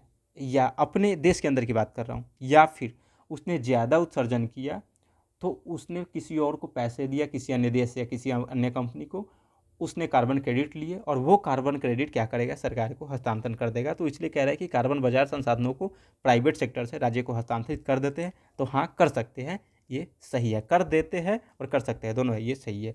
तो कथन 1 भी सही है, कथन 2 भी सही है, किंतु सही व्याख्या कथन 1 का कथन 2 नहीं करता है। नेक्स्ट क्वेश्चन पे चलते हैं। भारतीय रिजर्व बैंक आरबीआई कि निम्नलिखित में से किस एक गतिविधि को बंध्यकरण स्टेरिलाइजेशन यानी स्टरलाइजेशन के एक भाग के रूप में जाना जाता है? बंध्यकरण, ये बहुत टफ हिंदी वर्ड है। ऑप्शन ए खुला बाजार कार्रवाई संचालन, इसको ओएमओ बोलते हैं। ओपन मार्केट ऑपरेशन, निपटारा और भुगतान प्रणालियों की निगरानी, केंद्र सरकार और राज्य सरकारों के लिए ऋण एवं रोकड़ प्रबंधन, गैर बैंक वित्तीय संस्थानों के कार्यों का विनियमन। इकोनॉमिक्स का क्वेश्चन बेहतर हो कि आप इंग्लिश में भी उसे दोबारा देख ले, ठीक। तो हम देखते हैं कि स्टरलाइजेशन के एक भाग के रूप में माना जाता है तो ओएमओ होता है। अब स्टरलाइजेशन क्या होता है वो देखते हैं। मुद्रा निष्प्रभावीकरण, ठीक। जब आरबीआई विदेशी मुद्रा प्रवाह यानी फॉरेन एक्सचेंज इनफ्लो या बहिर्प्रवाह आउटफ्लो से देश की मुद्रा आपूर्ति पर पड़ने वाले प्रभाव को निष्प्रभावी करने के लिए कदम उठाता है तो उसे स्टरलाइजेशन कहते हैं। यानी स्टरलाइजेशन का मीनिंग है कि विदेशी मुद्रा प्रवाह जो बाहर से आया या देश से जो बाहर गया उससे जो हमारे मनी है उस पर जो प्रभाव पड़ रहा है उसको नियंत्रित करने के लिए, निष्प्रभावी करने के लिए जो एक स्टेप उठाता है उसे ही हम स्टरलाइजेशन कहते हैं, ठीक। अब देखते हैं कैसे है ये। तो देखिए अब क्यों ज़रूरी है स्टरलाइजेशन। जब विदेशी पूंजी यानी फॉरेन कैपिटल भारत में आती है तो आरबीआई को विदेशी मुद्रा जैसे डॉलर खरीदनी पड़ती है ताकि रुपए की कीमत ज़्यादा ना बढ़े, ठीक। अब जैसे किसी देश से डॉलर भारत में आया तो आरबीआई क्या करेगा, उसे खरीद लेगा, ठीक। क्योंकि डॉलर जब आएगा तो ऑब्वियसली बात है रुपए की डॉलर ज़्यादा होगा तो डॉलर की मांग बढ़ेगी तो रुपए मार्केट में उसकी कीमत जो है ज़्यादा बढ़ जाएगा। तो कह रहा है आरबीआई को विदेशी मुद्रा जैसे डॉलर खरीदनी पड़ती है ताकि रुपए की कीमत ज़्यादा ना बढ़े, ठीक। अब जैसे ही आरबीआई क्या करेगा, ये डॉलर खरीदा तो इसने पैसे इसे दिए मार्केट में, तो मार्केट में पैसे जैसे ही ज़्यादा हो जाएंगे तो उसका जो है वो कीमत ज़्यादा नहीं होगा, वैल्यू कम हो जाएगा। क्योंकि किसी भी चीज़ की शॉर्टेज जो है उसकी वैल्यू बढ़ा देती है और अधिकता जो है मैक्सिमम जो होता है अगर मार्केट में तो उसकी वैल्यू कम हो जाती है, तो रुपए की कीमत ज़्यादा ना बढ़े। इसके बदले आरबीआई रुपए जारी करता है जिससे मनी सप्लाई बढ़ जाती है, ठीक।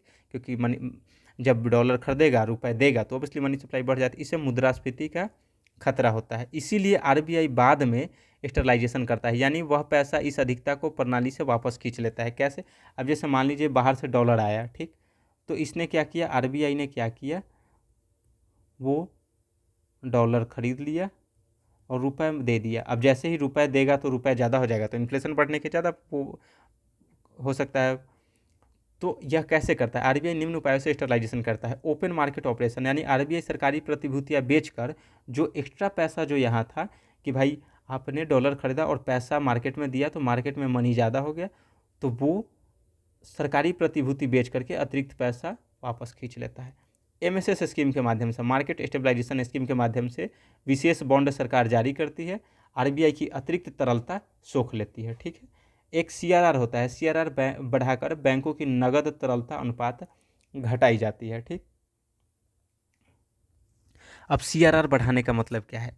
सीआरआर बढ़ाने का मतलब है बैंक के पास अगर 100 रुपये आते हैं तो उसमें से बैंक कुछ अपने पास कैश रिजर्व रेशियो जो होता है उसके रूप में रखता है। जैसे मान लेते हैं 10%, तो फिर उसके पास 90 रुपये जो बच गए वह जनता में फिर से ब्याज के रूप में और सभी चीज़ों के रूप में बांट देता है। तो ये एग्जाम्पल के तौर पे मान रहा हूँ, ठीक। तो क्या करता है सीआरआर, आरबीआई क्या करता है, बढ़ा देता है, 10 से 14% मान लेते हैं कर दिया, तो जनता में कितना गया, तो 86% गया, ठीक। 14% अगर इसने ये कर दिया तो सीआरआर बढ़ा करके भी स्टरलाइजेशन किया जा सकता है, ओएमओ के माध्यम से सरकारी प्रतिभूति बेच करके, और मार्केट स्टेबलाइजेशन स्कीम के माध्यम से सरकार बॉन्ड बेच करके पैसा सोख सकती है, वापस खींच सकती है। ये सभी मार्केट से पैसा खींचने का मेथड है, इसी को स्टरलाइजेशन कहते हैं। यानी मार्केट में ज़्यादा पैसा ना हो इसीलिए वो करता है। क्योंकि पैसा बढ़ा क्यों? क्योंकि जब डॉलर मार्केट में ज़्यादा आया, विदेशी पूंजी आया, एफडीआई आया, फॉरेन डायरेक्ट इन्वेस्टमेंट आया, निवेश हुआ यहाँ पर, तो डॉलर बढ़ेगा। डॉलर बढ़ेगा तो हम आरबीआई डॉलर खरीदेगी, आरबीआई जैसे ही डॉलर खरीदी तो मार्केट में पैसा ज़्यादा बढ़ गया, और फिर उस पैसे को सोखने के लिए आरबीआई सरकार ये 2-3 स्कीम लागू करती है, जिसे एक ओएमओ है, ओपन मार्केट ऑपरेशन, सरकारी प्रतिभूति बेचकर, दूसरा एमएसएस स्कीम, सरकार विशेष बॉन्ड जारी करके, और तीसरा कैश रिजर्व रेशियो, बैंकों की वो कैश रिजर्व रेशियो बढ़ा दिया जाता है, ताकि अगर 10% है, पहले 90 रुपये जा रहा था मार्केट में, तो अब जाएगा वो 86 रुपये जाएगा, 14% कर दिया। तो ठीक, अब इसको देखते हैं ये करता का। ओएमओ क्या होता है? ओएमओ का मतलब होता है आरबीआई द्वारा सरकारी प्रतिभूतियों की खरीद और बिक्री के माध्यम से अर्थव्यवस्था में तरलता को नियंत्रित किया जाता है, उसे ओएमओ कहा जाता है। ओपन मार्केट ऑपरेशन के माध्यम से, मान लेते हैं ये एक प्लेटफॉर्म है, आरबीआई क्या किया इसके माध्यम से, और ये मार्केट है यानी जनता के पास, ठीक। तो आरबीआई क्या किया इसके माध्यम से कभी बेचता है, सेल करता है, कभी बाई करता है, तो इसे तरलता नियंत्रित होती है, कभी बढ़ती रहती है, इसे मतलब घटती है बढ़ती है, यानी उसे तरलता को नियंत्रित करता है आरबीआई। आरबीआई गवर्नमेंट सिक्योरिटी खरीदता है, जब बाजार में पैसों की कमी हो तो आरबीआई सरकारी प्रतिभूतियां खरीद लेता है। कैसे?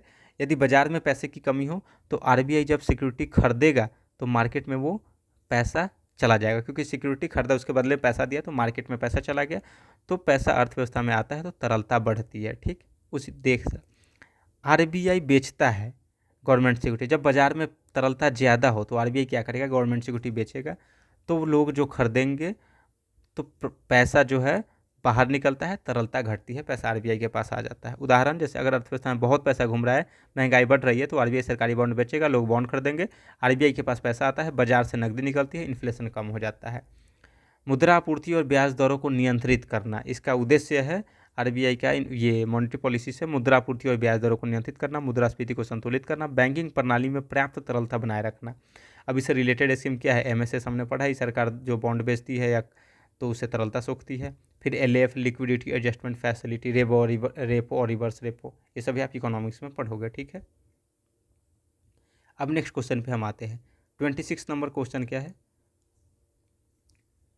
निम्नलिखित में से कौन सा एक लघु कृषक बड़े खेत की संकल्पना का सर्वोत्तम उदाहरण है? यानी लघु कृषक, बड़े खेत, छोटे किसान, बड़े खेत।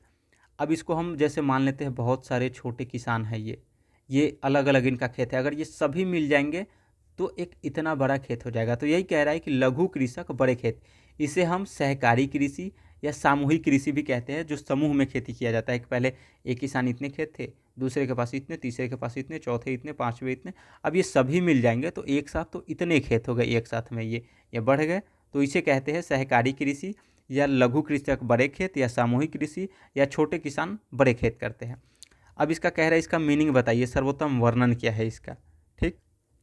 पहला ऑप्शन है, युद्ध के कारण अपने देशों से बड़ी संख्या में विस्थापित लोगों का एक बड़ी खेती योग्य जमीन देकर, जिसमें वे सामूहिक खेती कर उपज को आपस में बांटते हैं, पुनः स्थापन करना। पहली बात तो युद्ध के कारण यही स्टेटमेंट गलत हो गया, क्योंकि युद्ध से रिलेटेड है ही नहीं।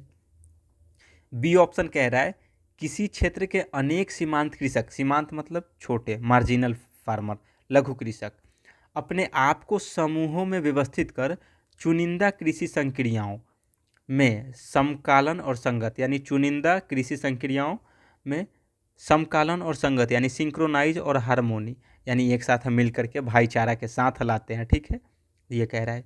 सी ऑप्शन कह रहा है, किसी क्षेत्र में अनेक सीमांत कृषक मिलकर कृषि निगमित निकाय के साथ संविदा कर अपनी जमीन उस निगमित निकाय को दे देते हैं। ऐसा थोड़ी ना पॉसिबल है कि आप किसी कंपनी के साथ डील किए और अपनी ज़मीन उस कंपनी को दे दिए कि लो भाई आप खेती करो, तो वो सीमांत कृषि कहाँ से हो गए, तो वो सामूहिक कृषि कहाँ से हो गए फिर।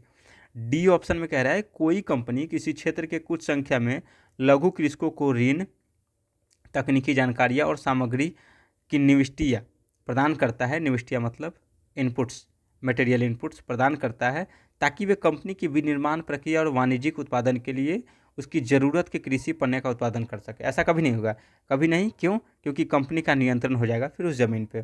तो हमारा ऑप्शन बी सही है। इसका मतलब है कि सीमांत कृषक समूह में व्यवस्थित होकर कुछ चुनिंदा कृषि संक्रियाओं को काम करते हैं, उसमें सिंक्रोनाइज और हार्मोनाइज यानी भाईचारा जैसी चीज़ों को लेकर के वो काम करते हैं। तो हमारा ऑप्शन बी सही है, ठीक। इसका एक मीनिंग देखते हैं, वैसे समझ तो गए पर फिर भी डिटेल में देख लेते हैं। लघु कृषक बड़े खेत, छोटे किसानों की भूमि भले ही कम हो लेकिन कलेक्टिव एक्शन यानी सामूहिक प्रयास से सरकारी ढांचा कोऑपरेटिव फ्रेमवर्क के माध्यम से वे बड़े खेत जैसी उत्पादकता, दक्षता और बाजार तक पहुंच प्राप्त कर सके।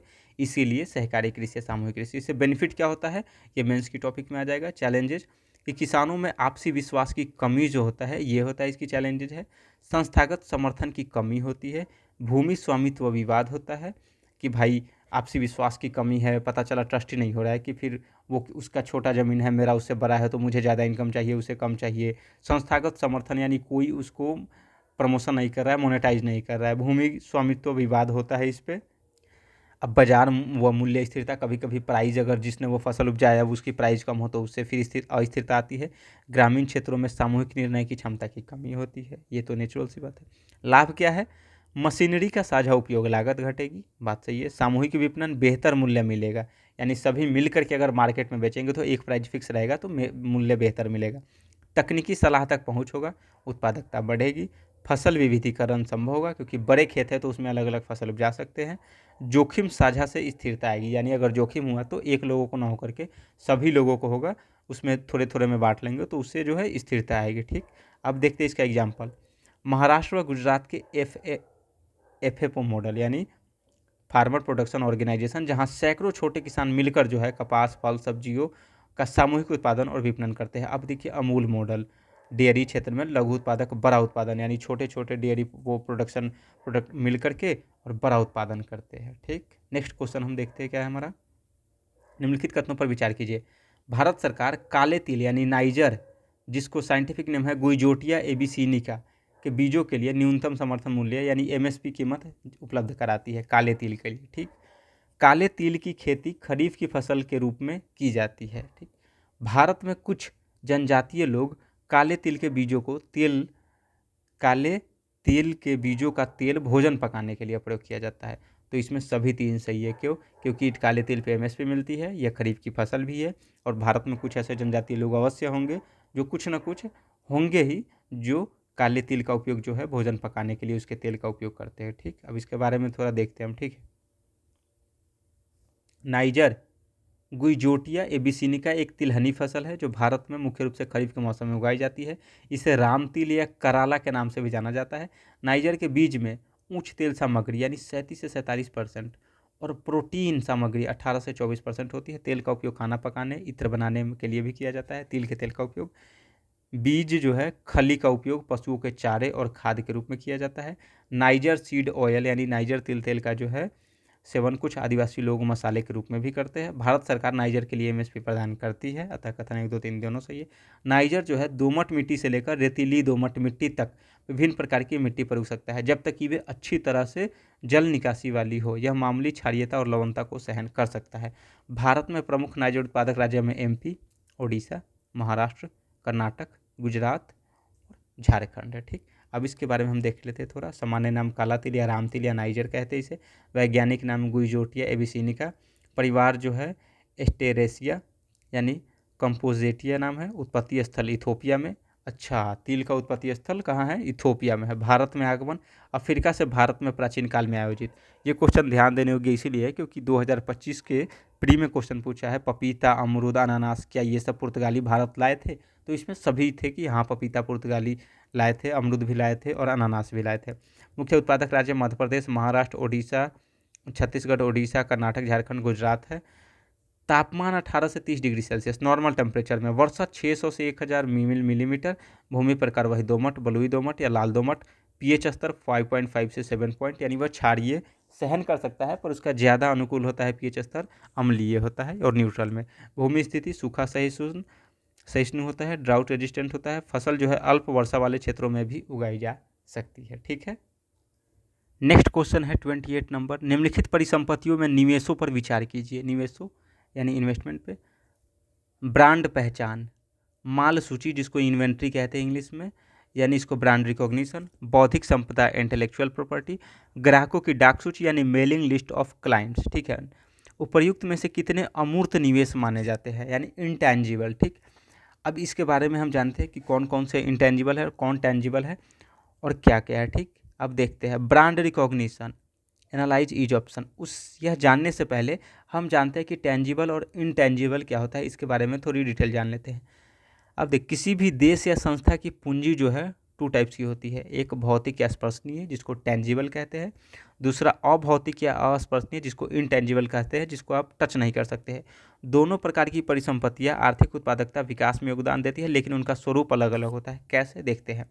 टेंजिबल एसेट, अस्पर्शनीय परिसंपत्तियां या भौतिक, ठीक है, परिभाषा इसकी क्या है, ऐसी परिसंपत्तियां जिन्हें देखा, छुआ या मापा जा सकता है, जो भौतिक रूप से मौजूद होती है, उसे भौतिक संपत्ति, फिजिकल कैपिटल भी कहा जाता है। ठीक, अब ये भी दो प्रकार के होते हैं, एक अस्थाई और एक चल होता है, एक यानी करेंट और एक फिक्स्ड होता है। फिक्स्ड में क्या होता है, भूमि हो गया, भवन, संयंत्र, मशीनरी, चल संपत्ति, स्टॉक, उपकरण जिसमें लिक्विडिटी ज़्यादा हो, वाहन, ये सब जो होते हैं चल परिसंपत्ति होते हैं, यानी आसानी से बेचा और खरीदा जा सकता है। अस्थाई परिसंपत्ति का मतलब हो गया जिसे आसानी से खरीदा और बेचा नहीं जा सकता है, उसमें थोड़ी डिफिकल्टी होती है, और चल में इसे आसानी से खरीदा और बेचा जा सकता है, जो डे बाई डे में यूज हो रहा है। ठीक, अब इसकी फीचर्स क्या है, भौतिक स्वरूप, इन्हें देखा या छुआ जा सकता है, पता है। डेप्रिसिएशन, ये पॉइंट ध्यान देने योग्य है। मूल्यह्रास, समय के साथ इनका मूल्य घटता है। ठीक, किसका, तो टेंजिबल एसेट का, यानी फिजिकल एसेट का जो है खरीद बिक्री संभव है। वित्तीय विवरणों में दर्ज होता है, बैलेंस शीट में आसानी से मापी जा सकती है। पूंजी निर्माण में योगदान देता है, पूंजी निर्माण में योगदान देता है कौन, तो टेंजिबल एसेट, पूंजी निर्माण में, औद्योगिक उत्पादन, अवसंरचना आदि में सीधा योगदान देता है। इनटेंजिबल एसेट क्या होता है, अस्पर्शनीय या अमूर्त, ऐसी परिसंपत्तियां जिन्हें देखा या छुआ नहीं जा सकता परंतु वे आर्थिक लाभ, इकोनॉमिक वैल्यू प्रदान करती है, उन्हें इनटेंजिबल एसेट कहा जाता है। ये नॉलेज बेस्ड या इंटेलेक्चुअल कैपिटल होती है। ठीक, आधुनिक अर्थव्यवस्था में इसका महत्व तेजी से बढ़ रहा है, ऑब्वियसली बात है, क्योंकि भारत का सबसे ज़्यादा फेमस आईटी सेक्टर, जिसका पूरी दुनिया में डिमांड है। एग्जाम्पल के तौर पे देखते हैं, intellectual property, patent, copyright, trademark, ये सभी इंटेंजिबल एसेट है। ब्रांड एवं वैल्यू, ब्रांड एवं प्रतिष्ठा, ब्रांड नेम, गुडविल, ये भी इंटेंजिबल है। डिजिटल परिसंपत्तियां, सॉफ्टवेयर, डेटा, एल्गोरिदम्स, संगठनात्मक ज्ञान, कर्मचारियों का कौशल यानी स्किल, रिसर्च, नो हाउ, ग्राहक संबंध, कस्टमर डेटाबेस, मेलिंग लिस्ट, ये सब क्या है, इंटेंजिबल एसेट है। अब समझ में आएगा कि भाई अमूर्त निवेश कैसे माने जाते हैं। अब देखते हैं, ब्रांड रिकॉग्निशन, ब्रांड पहचान, किसी कंपनी की ब्रांड पहचान या प्रतिष्ठा जो है गुडविल को दर्शाता है, तो यह क्या है, इंटेंजिबल है। इन्वेंटरी, अब ये इन्वेंटरी इंग्लिश में पढ़ने से लग रहा है कि किसी खोज या किसी आविष्कार की बात कर रहा है, पर इन्वेंटरी का मतलब हो गया माल सूची या भौतिक वस्तुएं, फिजिकल गुड्स है, जैसे उत्पाद, कच्चा माल आदि जो स्टॉक में रखे जाते हैं, ये टेंजिबल हो जाएंगे। इंटेलेक्चुअल प्रॉपर्टी इंटेंजिबल हो जाएंगे, क्योंकि पेटेंट, कॉपीराइट ये सब हो गया। मेलिंग लिस्ट ऑफ क्लाइंट्स, ये भी इंटेंजिबल हो जाएंगे, क्योंकि ग्राहकों की संपर्क सूची डेटाबेस है जिसे हम टच नहीं कर सकते, ये बनाया जाता है। ठीक है, तो अमूर्त निवेश कौन कौन है, तो 3, दूसरा नहीं है, पहला है, तीसरा है, चौथा है। ठीक, हमारा 29 नंबर क्वेश्चन है। नेक्स्ट क्वेश्चन, निम्नलिखित पर विचार कीजिए। जननांकिकीय निष्पादन, वन और पारिस्थितिकी, शासन सुधार, स्थिर सरकार, कर एवं राजकोषीय प्रयास।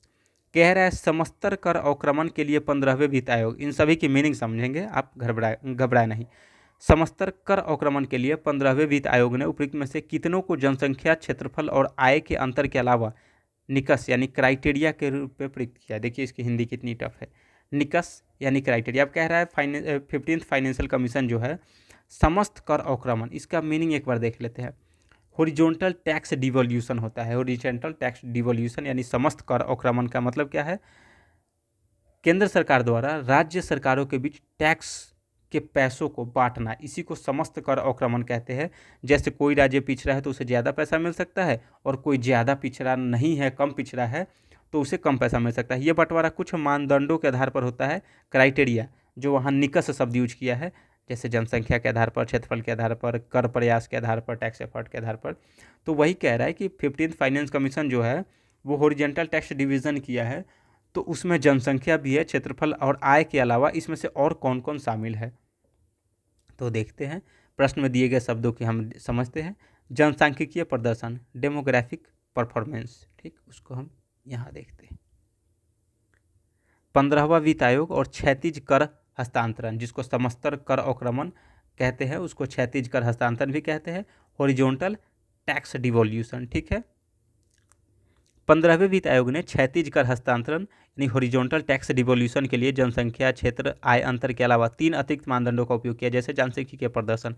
इसका मतलब है इसमें कोई राज्य यदि जनसंख्या नियंत्रण, प्रजनन दर, शिशु मृत्यु दर और लिंग समानता संकेतकों में सुधार के लिए राज्य के प्रयासों पर विचार करता है। कोई राज्य सुधार के लिए प्रयास किया है तो इस प्रकार के मानदंड के रूप में उपयोग किया जाता है, तो उसे क्या करेगी 15वीं फाइनेंस कमीशन टैक्स के रूप में उसे इनाम देती है या पुरस्कार देगी। वन एवं पारिस्थितिकी, यह मानदंड पर्यावरणीय स्थिरता पर बल देते हुए वन क्षेत्र और प्राकृतिक संसाधनों के संरक्षण एवं सुरक्षा में राज्यों द्वारा किए गए प्रयासों का मूल्यांकन करता है कि वन एवं परिस्थिति में राज्य का क्या परफॉर्मेंस क्या है, उसका निष्पादन क्या है। ठीक। कर एवं राजकोषीय प्रयास, आयोगों ने राज्यों के कर प्रयास पर विचार किया जो कुशल कर संग्रह यानी अच्छे से कर का प्रबंधन किया, कर आधार का विस्तार करके संसाधन जुटाया, उसके राज्यों की क्षमता क्या है उसकी माप करता है, तो उसके आधार पर शामिल किया गया है। शासन और सुधार और स्थिर सरकार, इसका 15वें वित्त आयोग के क्षैतिज कर हस्तांतरण के लिए इसका कोई मानदंड नहीं है, क्योंकि कोई राज्य शासन सुधार स्थिर सरकार इसका क्या मतलब है। सूचीबद्ध कारकों में 3 है, जनसांख्यिकीय प्रदर्शन, वन पारिस्थितिकी तथा कर राजकोषीय प्रयास को जनसंख्या, क्षेत्र और आय अंतर के अलावा क्षैतिज कर हस्तांतरण मानदंड के रूप में इस्तेमाल किया गया है। तो हमारा ऑप्शन क्या है, ये नहीं है, ये नहीं है, 1, 2 और 5, केवल 3। अब देखते हैं 15वें वित्त आयोग द्वारा उपयोग किए गए मानदंड 2021 से 26 तक 15वां वित्त आयोग का सेशन चल रहा है।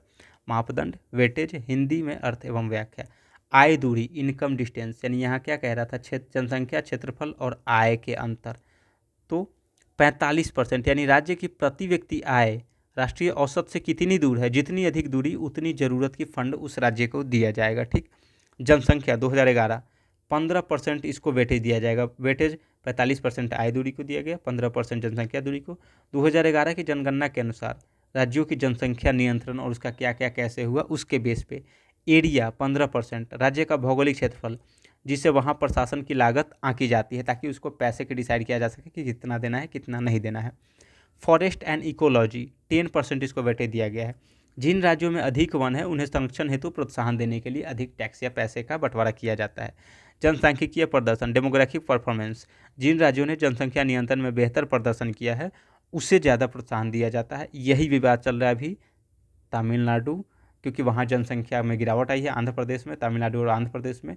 तो लोकसभा सीटों को लेकर के विवाद चल रहा है कि उत्तर प्रदेश को ज़्यादा सीटें मिलती है और तमिलनाडु और आंध्र प्रदेश को कम सीटें मिलती है। तो ये कह रहा है, मुद्दा ये है कि हमारी जनसंख्या नियंत्रण के ये प्रोत्साहन के बजाय हतोत्साहन किया जा रहा है। कर व वित्तीय प्रयास, टैक्स एंड फिजिकल एफर्ट 2.5%, राज्य अपने संसाधनों से कितना टैक्स वसूलते हैं और वित्तीय अनुशासन कितना अच्छा है, ये है। तो ये कुछ क्राइटेरिया है जिसके बेस पे 15th फाइनेंस कमीशन जो है राज्यों को टैक्स का बंटवारा करते हैं हॉरिजॉन्टली, यानी क्षैतिज तौर पे करते हैं कि सभी राज्यों में लेवल के अनुसार करते हैं कि किस राज्य में कितना प्रोत्साहन दिया जाए, कौन सा राज्य का परफॉर्मेंस कैसा रहा है उसके बेस पे। ठीक। 30 नंबर क्वेश्चन क्या कहता है, निम्नलिखित आधारिक संरचना क्षेत्रफलों पर विचार कीजिए।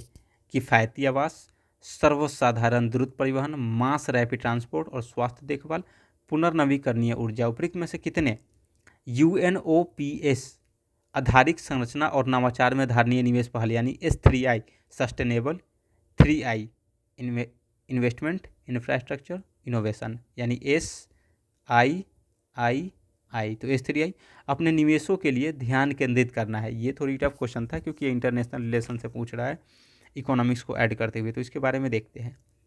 UNOPS United nation office of project service, ये रहा हमारा UNOPS, पूरा नाम United nation office for project service. स्थापना वर्ष 1973 UNDP से अलग होकर के UNOPS की स्थापना किया गया था। इसका मुख्यालय है कोपेनहेगन, डेनमार्क में।